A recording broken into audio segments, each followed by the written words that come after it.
Okay, I'm having a stomach issue. I had it for a couple weeks. Um, it's not that acid thing. It's just kind of a stomach ache, kind of pretty severe to start with. Not near as bad now. And why the hell am I telling you about this? Because I'm going to talk about worry today. And the reason I bring up the stomach problem is a few years ago when I discovered the internet, and many years before that, when I discovered my friends, I found all kinds of ways to worry about everything that happened in my life. The stomach ache would be something I would have gotten into researching on all these different sites and finding out what's really wrong with me. And my friends always had this wonderful supportive comments like, "Well, my brother George, his foreman died of stomach cancer, and my great aunt Belinda, she died of pancreatic cancer."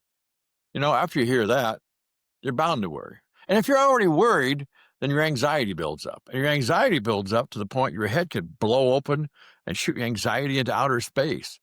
And those people don't help. Neither did the internet.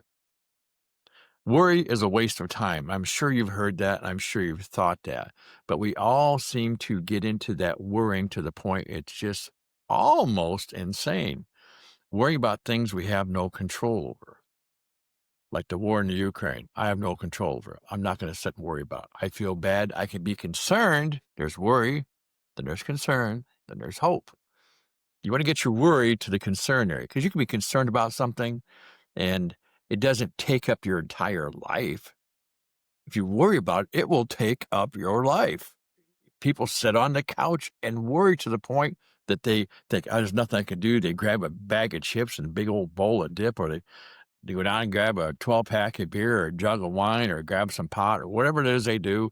And then that's how they think they solve their worry. And they're not solving a worry. Later on, you feel bloated or hungover, or if you smoke too much pot, you're probably hungry again. But the worry's still there. It doesn't go away with that.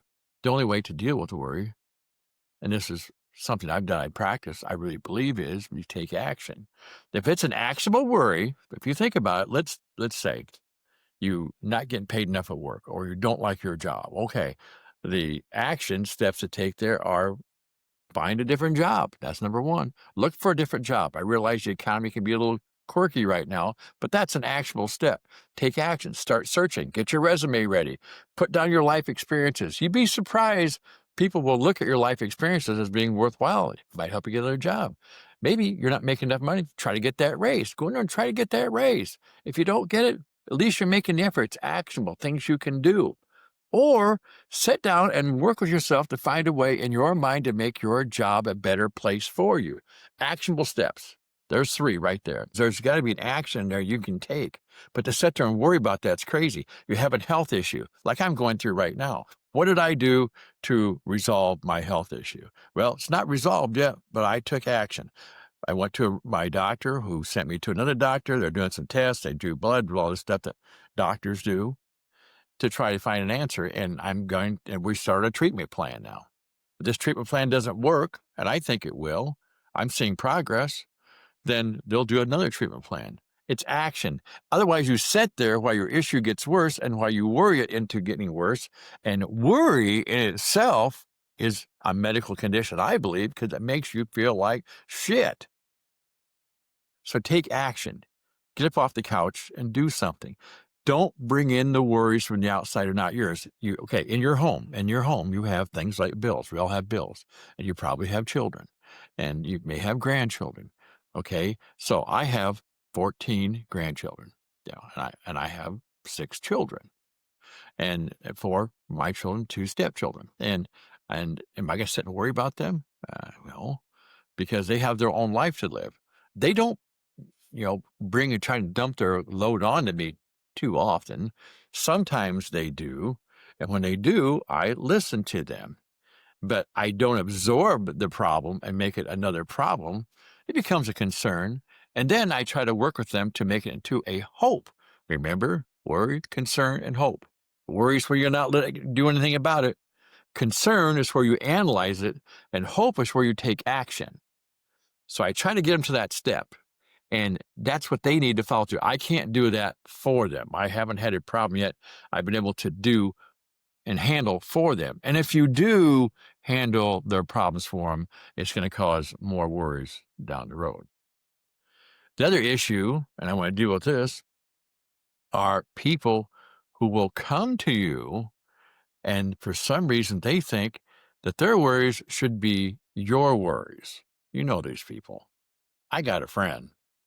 He's a friend, and there are times it's okay, but there are times I get a call like I got recently. He said, "Hey man, how you doing?" I said, "Pretty good." He goes, "Hey, listen, is there a chance we can get together sometime? I just got a lot of stuff going on in my life, and I really need to get some of this and tell you about this stuff." And whoa, whoa, and now I have to be very careful because what he's trying to do is trying to take this pickup load of manure he's got, and he wants to bring it to me and put it in my pickup for me to take care of it.